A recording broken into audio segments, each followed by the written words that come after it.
Bienvenue. Aujourd'hui, on va explorer ensemble comment apprendre Python, mais de manière efficace. On s'inspire pas mal d'une vidéo de Tiff InTech, How I Would Learn Python if I Was to Start All Over Again. Oui, c'est une bonne base de discussion. Python, on le voit partout maintenant, hein. Web, data science, IA, même pour gérer des projets. Et ce qui est intéressant, d'après Tiff, c'est que ça reste accessible, même si on débute. Cette exploration, du coup, elle s'adresse un peu à tout le monde qui a cette curiosité pour la tech, sans forcément être déjà un crack. Tout à fait. Et ce qui est fascinant avec Python, c'est son histoire.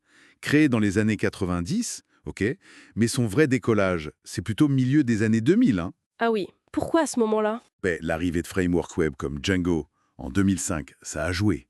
Et puis les bibliothèques scientifiques, NumPy, SciPy, pour l'analyse de données, ça a vraiment ouvert des portes. D'accord, je vois. Mais comme le dit Tiff dans sa vidéo, je crois que sa grande force, ça reste sa lisibilité. C'est presque de l'anglais, en fait. Ça a énormément aidé à son adoption massive. Ok, alors décortiquons ça. Concrètement, si on suit un peu l'expérience de Tiff, par quoi on commencerait? L'installation, j'imagine. Voilà. Première étape, vérifier si Python n'est pas déjà là. Surtout sur Mac, il y est souvent, mais attention, parfois c'est une vieille version. Ah d'accord. Donc Tiff, elle recommande Homebrew sur Mac pour faire ça proprement. Et sur Windows, c'est assez direct depuis le site officiel. Simple donc. Et après?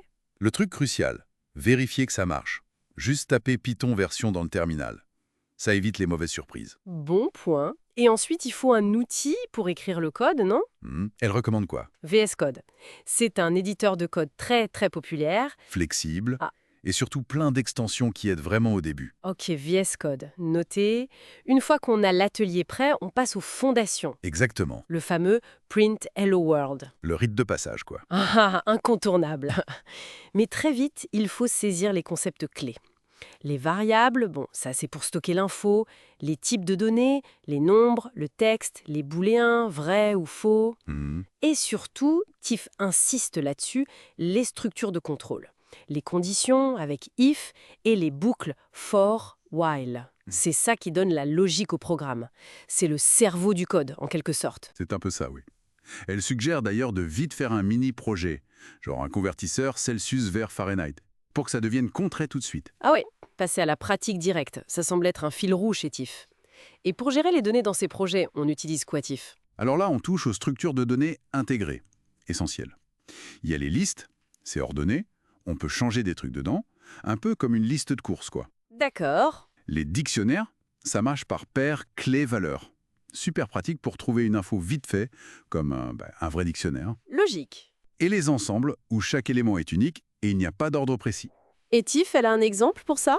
Pour bien fixer les idées? Oui, elle mentionne qu'elle a trouvé ça utile de bricoler une petite appli de to-do list. Ça l'a aidé à vraiment voir quand utiliser quoi. Liste pour les tâches, peut-être des détails dans un dictionnaire. Ok, je vois l'idée. Ça rend les choses tangibles. Tout à fait.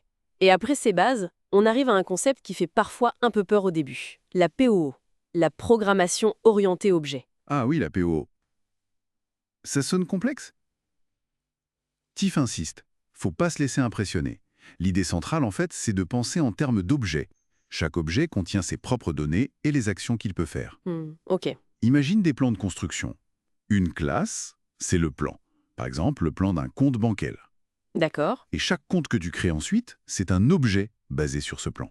Il a son propre solde, ses propres méthodes pour déposer, retirer de l'argent. C'est une bonne image, ça dédramatise un peu. D'organisation, c'est ça le plus important au début, même si on ne maîtrise pas tout de suite les mots techniques comme héritage ou polymorphisme. C'est crucial pour des projets un peu plus gros. Alors, pour assembler tout ça, quelle est la stratégie d'apprentissage qu'elle préconise là? D'abord, bien pratiquer les bases avec les exemples qu'on trouve dans les tutos.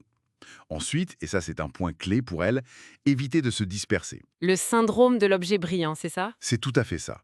Choisir un bon cours ou une bonne ressource, elle cite Codecademy, RealPython, FreeCodeCamp par exemple, et s'y tenir. Ne pas papillonner partout. Ok, concentration. Et une fois les bases maîtrisées, Là, ça devient intéressant. Il faut choisir un domaine qui nous plaît, et donc souvent un framework qui va avec. Ah, le choix du framework, important ça. Oui, et Tiff insiste vraiment. Il faut le choisir selon ses objectifs, pas juste parce que c'est à la mode. Elle avoue avoir un peu cherché au début. C'est normal, je suppose. Son conseil, si c'est le web qui attire, regardez du côté de Django, très complet, ou Flask, qui est plus léger. Pour l'analyse de données, Pandas est quasi incontournable. C'est un outil très puissant pour manipuler des données. Donc, faire une petite recherche perso pour voir ce qui colle le mieux à son projet. Exactement. La motivation vient aussi du projet.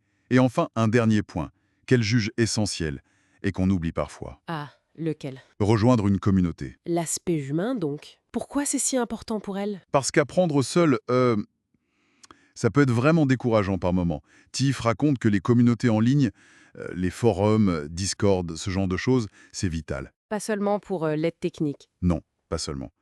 Bien sûr, ça aide à débloquer quand on galère sur un bug, mais c'est aussi pour partager ses petites victoires, trouver de la motivation quand c'est dur, et même, pourquoi pas, faire du réseau. Ça transforme l'apprentissage solo en une expérience plus collective, en fait. Voilà, ça change tout, d'après son retour d'expérience. Bon, alors si on essaye de résumer les leçons tirées de ce parcours façon Tifang Tech. Python, c'est puissant, mais ça reste étonnamment accessible.